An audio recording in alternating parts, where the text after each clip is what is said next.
मेरे प्यारे स्टूडेंट, आज हम सिद्ध करते हैं थेल्स प्रमेय कि थेल्स प्रमेय होता है क्या और सिद्ध कैसे होता है।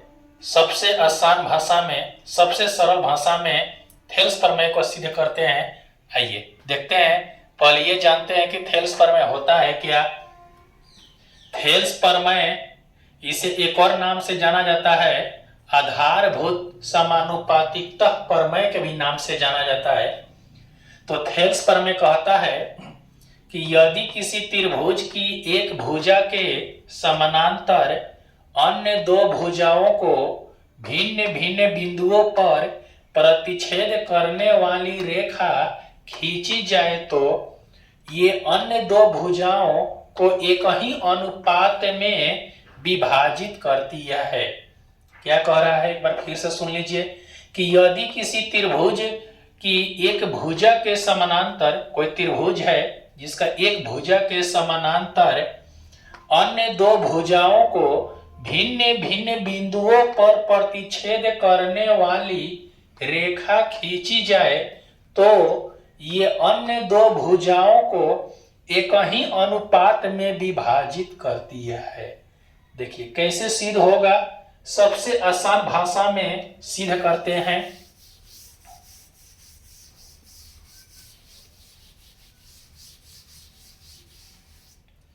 क्वेश्चन में क्या कह रहा था, एक त्रिभुज, सबसे पहले एक त्रिभुज बना लेना है।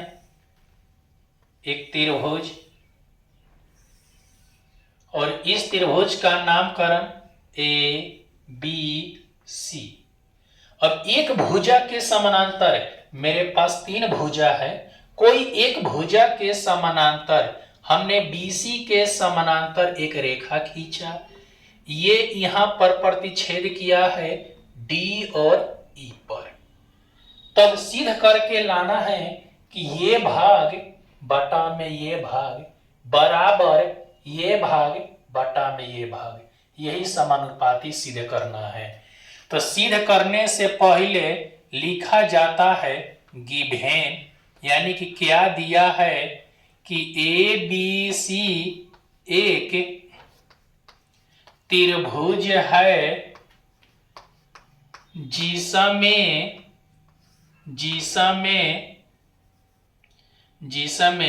डीई समानांतर बीसी है। यह हो गया गिवेन। अब प्रमाण कि क्या सिद्ध करना है, टू प्रूव दैट सिद्ध करके लाना है कि एडी बाटा में डीबी बराबर एई बाटा में ईसी। हमें यही सिद्ध करना है। तो सिद्ध करने के लिए एक हमें रचना का जरूरत होगा। बी को ई से मिलाया, सी को डी से मिलाया और डी से एसी रेखा पर लंब खींचा और ई से एबी रेखा पर लंब खींचा, इसे पी और क्यू कहा जाएगा। लंब खींचा, रचना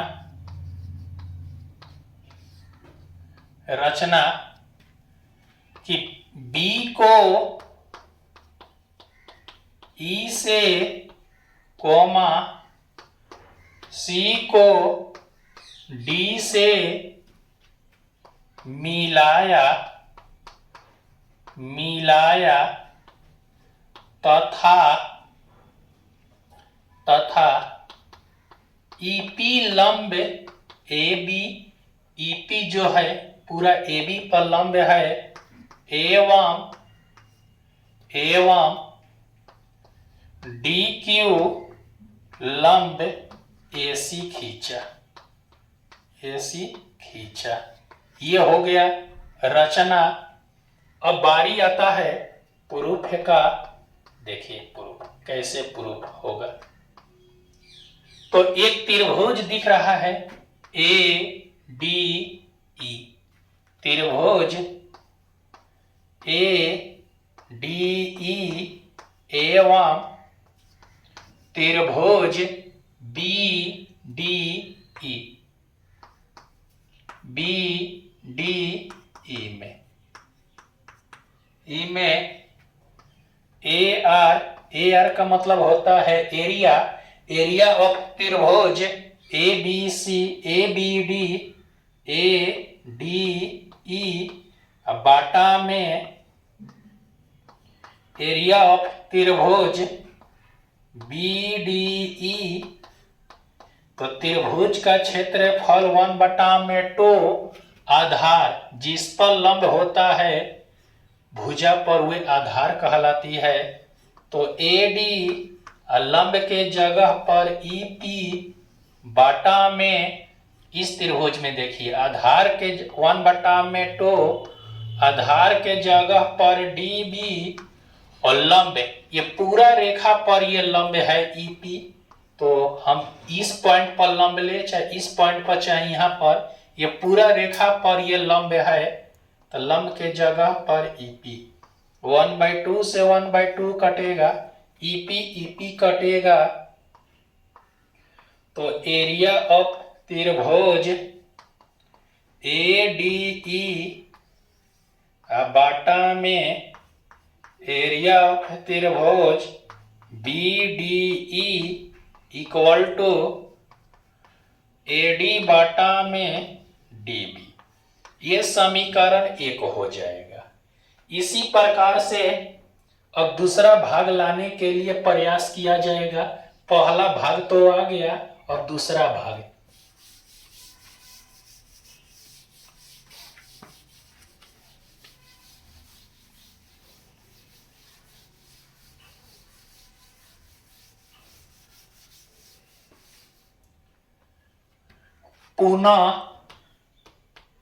पुनः त्रिभुज ए डी ई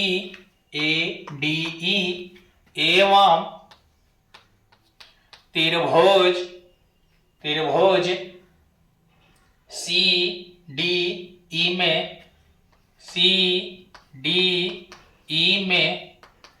में तो एरिया ऑफ त्रिभुज ए डी ई बाटा में एरिया ऑफ त्रिभुज सी डी ई बराबर त्रिभुज का क्षेत्रफल 1/2 आधार के जगह पर ए ई, आधार के जगह पर ए ई, लंब के जगह पर डी क्यू, बाटा में इस त्रिभुज में आधार के जगह पर 1/2, आधार के जगह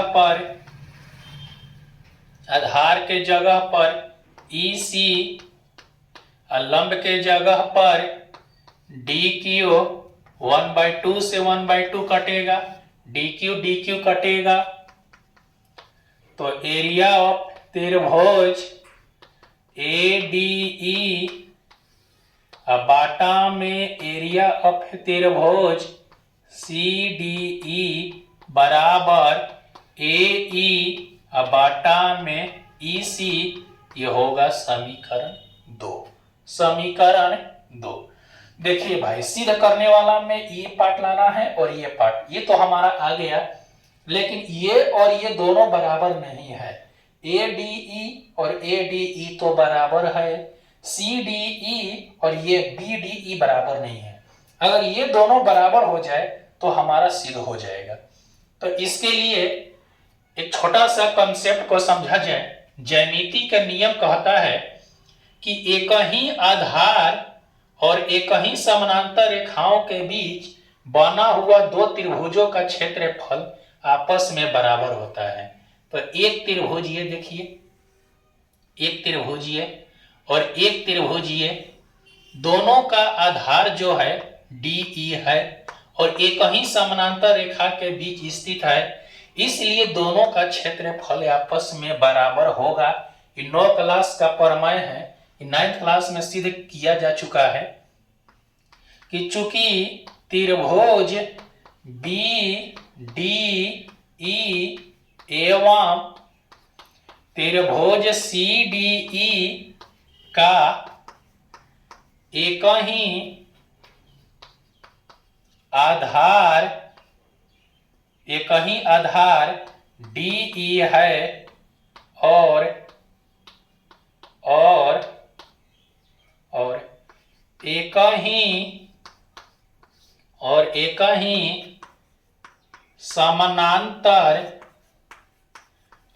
एक ही समानांतर रेखाओं के बीच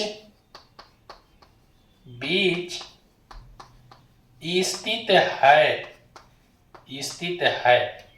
इसलिए एरिया ऑफ त्रिभुज BDE equal to area of त्रिभुज CDE आपस में होगा, बराबर होगा। आपस में बराबर, देखिए आपस में बराबर होगा, आपस में ये बराबर। तो CDE के जगह पर हम BDE लिख सकते हैं। समीकरण 2 से तो एरिया ऑफ त्रिभुज ADE बाटा में एरिया ऑफ त्रिभुज CDE बराबर AE बाटा में EC। तो एरिया ऑफ त्रिभुज ADE बाटा में एरिया ऑफ त्रिभुज CDE बराबर, देखिए CDE के जगह पर कितना लिखा जाएगा? BDE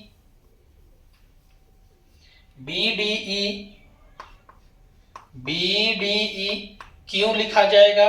क्योंकि ये दोनों आपस में बराबर है, तो इसके जगह पर ये हम लिख सकते हैं और इसके जगह पर इसको लिख सकते हैं, बराबर AE बटा में EC।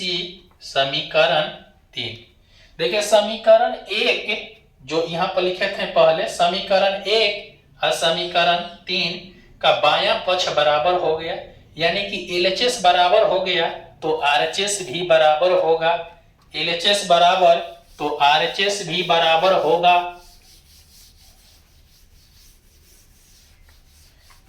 होगा, समीकरण 1 एवं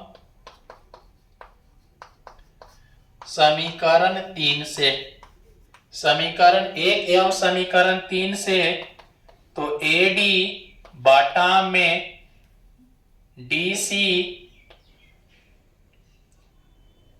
DB इक्वल टू AE बाटा में EC। सीधे करके यही लाना था कि AD बटा में DB बराबर AE बटा में EC। थेल्स प्रमेय प्रमाणित हुआ। ये थेल्स प्रमेय है। थेल्स प्रमेय का प्रमाण यही है, परीक्षा में ही बराबर पूछा जाता है। उम्मीद है कि आप लोग को समझ में आया होगा।